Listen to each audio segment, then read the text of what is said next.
Hello friends, today I'm going to read you a story called It Looked Like Spilt Milk by Charles G. Shaw. We're going to get to see a lot of things in our story and try and figure out what it could be. You might figure it out before the story is over.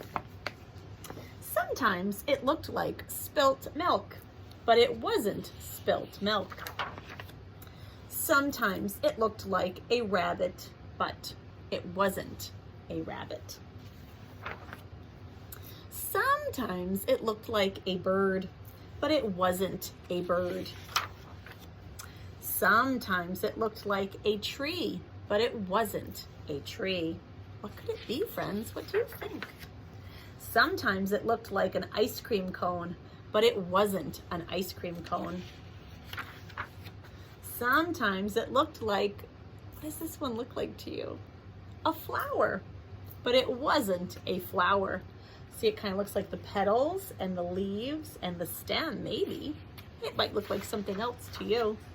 Sometimes it looked like a pig, but it wasn't a pig. Sometimes it looked like a birthday cake, but it wasn't a birthday cake. What could this be? What are you thinking?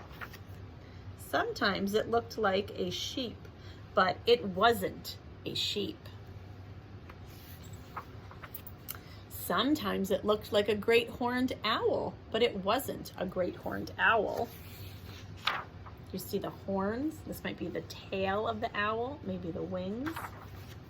Sometimes it looked like a mitten, but it wasn't a mitten. Sometimes it looked like a squirrel, but it wasn't a squirrel. Sometimes it looked like an angel, but it wasn't an angel. Sometimes it looked like spilt milk, but it wasn't spilt milk. It was just a cloud in the sky. We read another book like this that talked about the clouds. How are these two books the same? The other day we had read the story called Little Cloud, and now we've read It Looks Like Spilt Milk. How are the two stories a little bit similar, and how are the two stories different? All right, and try and remember some of the things that they thought that the cloud looked like. So try and remember some key details from the story, and also talk with your learning elf about how the two stories are similar and how the two stories are different. All right, have fun looking at those clouds in the sky, boys and girls.